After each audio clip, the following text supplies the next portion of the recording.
We messaged MKBHD to find out what he would put into his dream smartphone. In this video, we're going to go through all the specs, how much it would cost, and we've even got Concept Central to mock it up for us. So let's get into it.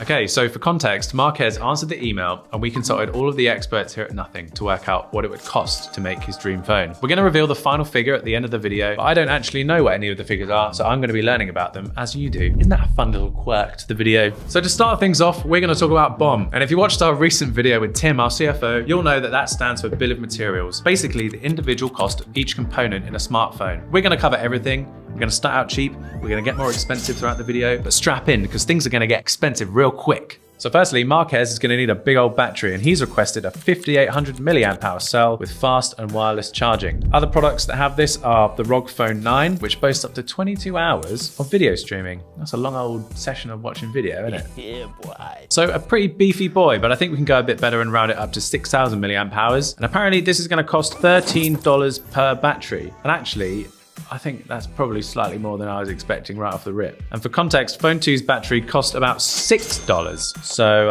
I think we're off to an expensive start already. Before we go any deeper, it's worth noting that these are just ballpark figures. Obviously, different companies can negotiate different costs with their suppliers. So just take every number with a grain of salt.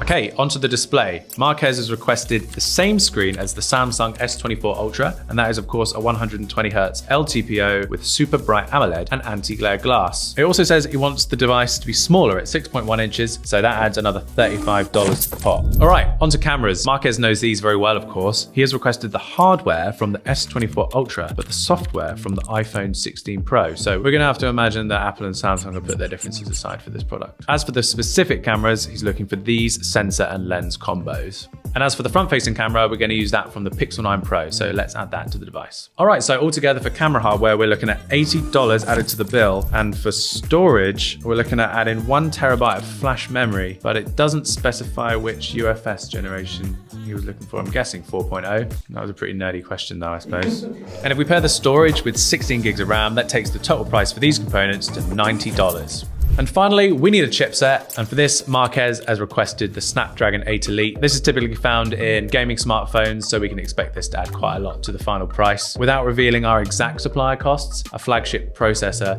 typically goes somewhere in the realm of $190, so let's add that on.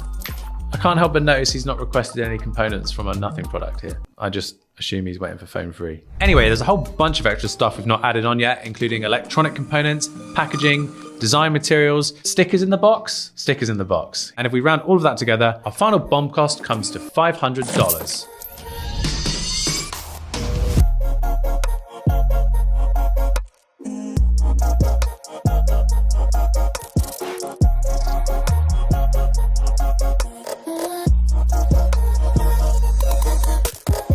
And I know what you're thinking at this point in the video, $500 for such a top tier phone? Well, we're not finished yet, so sit back down and we're gonna cover some of the hidden costs that go into smartphones, because you know, we're in the industry, we can reveal some of this stuff, so let's keep going. As you can imagine, all of those components we've just listed aren't gonna magically work together. For example, every phone has a motherboard that's made bespoke for its form factor and components inside. It's not like a gaming PC where there's loads of space and everything just fits together in a modular fashion. That would be way too easy, and there wouldn't be any point in this section of the video. No, instead, smartphone companies need to go through a whole bunch of research and development, otherwise known as R&D, so let's get into that. The R&D process can apparently be quite costly, with all manner of things including staff salaries, software licenses, manufacturing, engineering and certifications. These all add up. If we were to base this estimate on a recent Nothing smartphone, a typical R&D process can cost somewhere in the realm of 20 million US dollars. Okay, all right, so let's add that to the pot from earlier and we'll reveal the grand total at the end. Is it gonna be 20,500,000 pounds? All right, okay. Okay, so at this point, we took all of our research upstairs to the big man. Now, I went into this meeting thinking, yeah, it was gonna be cool. He was gonna say, lovely research, bro.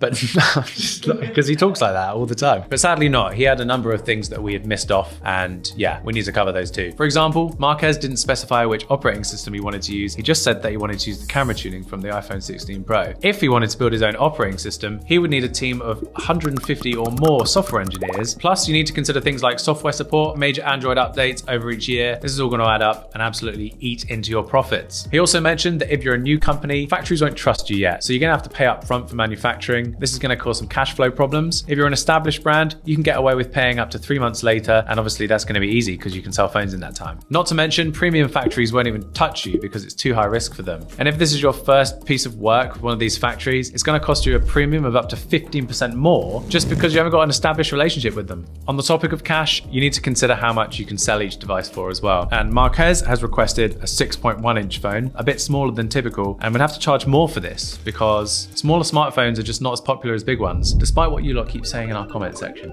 So with all that said, Carl ended his motivational speech with the words, "It's f***ed." So we've decided to leave those additional costs off the list because it got a bit too much for us, to be honest. So on the topic of operating system, we're going to throw in Nothing OS for free because we're generous like that. Did you guys really think we were going to put Color OS on this bad boy phone? I don't think so, mate. Okay, so now that we have all of the numbers and Carl has finished his motivational speech, final figure to develop one of Marquez's dream smartphone is $23,535,500. Obviously that cost would come down with the more phones we sell, but that's really beyond the scope of this video. So if you want to hear more about producing consumer tech, why don't you watch this lovely video from Carl talking about the bomb price of the iPhone 14. I'm gonna put it on the other side.